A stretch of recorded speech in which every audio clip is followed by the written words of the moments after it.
Happy Africa Day, everybody. Why do I always have to sing? I don't know. Anyways. Yeah.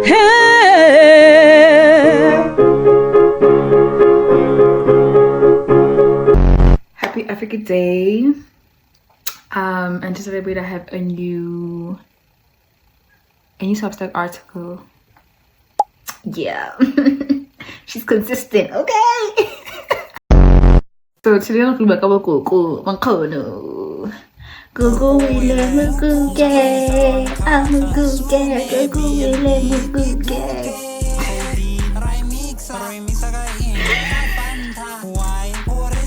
Anyways, the backbones of the familial structure, the matriarchs. Yeah.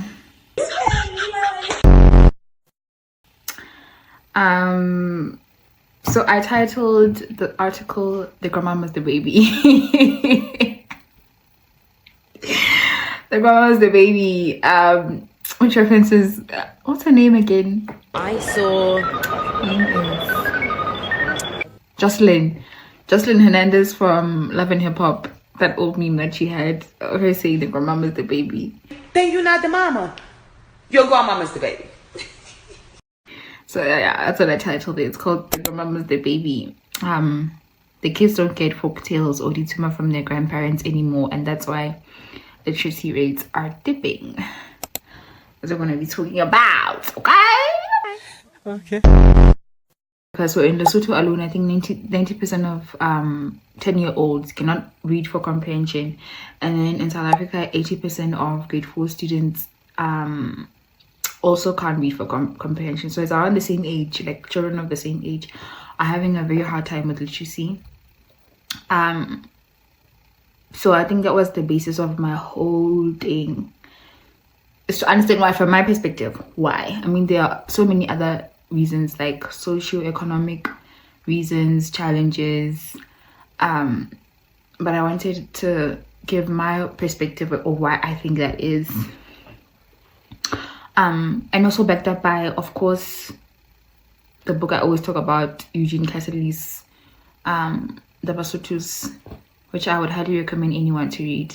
And I urge anyone to read this in all the videos I make.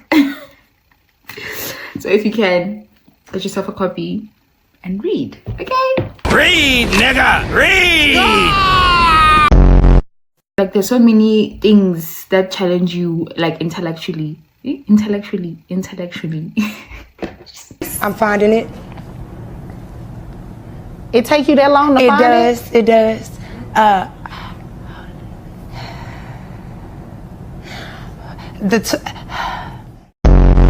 remember I came across this clip of, like, there's this comedian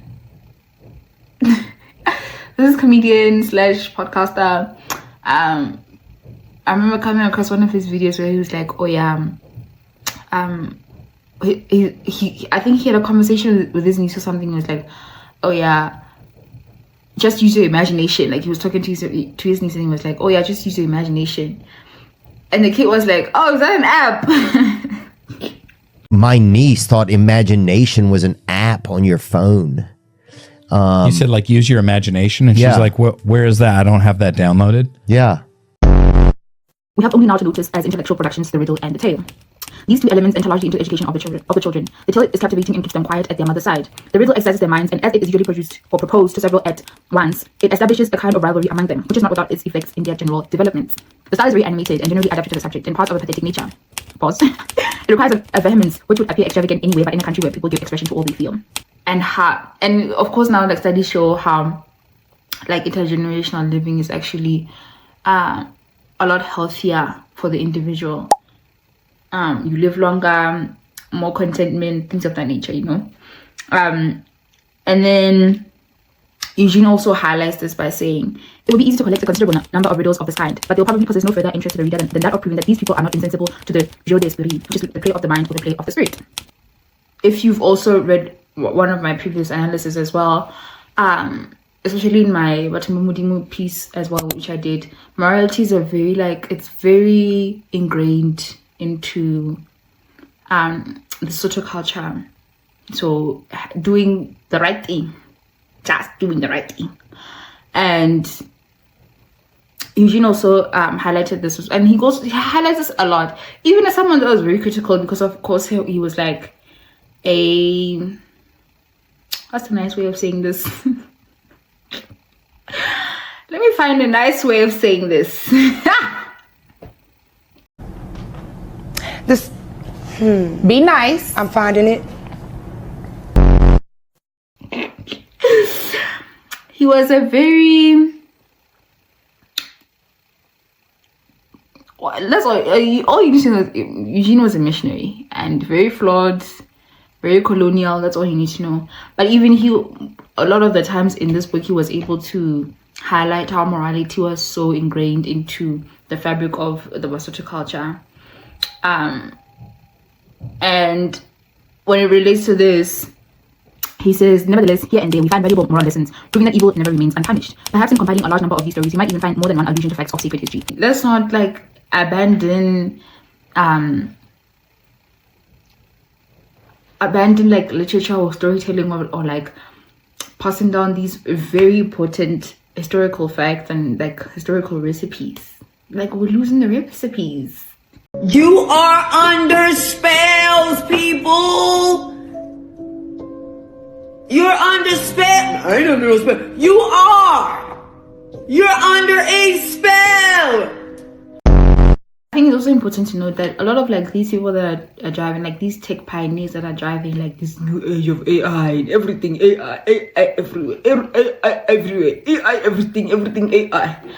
A lot of them are putting their kids into like these Montessori schools or like low-tech schools, because they know like the ramifications of like losing those cultural aspects, or like losing the ability of like storytelling. Like the simple stuff is important as well.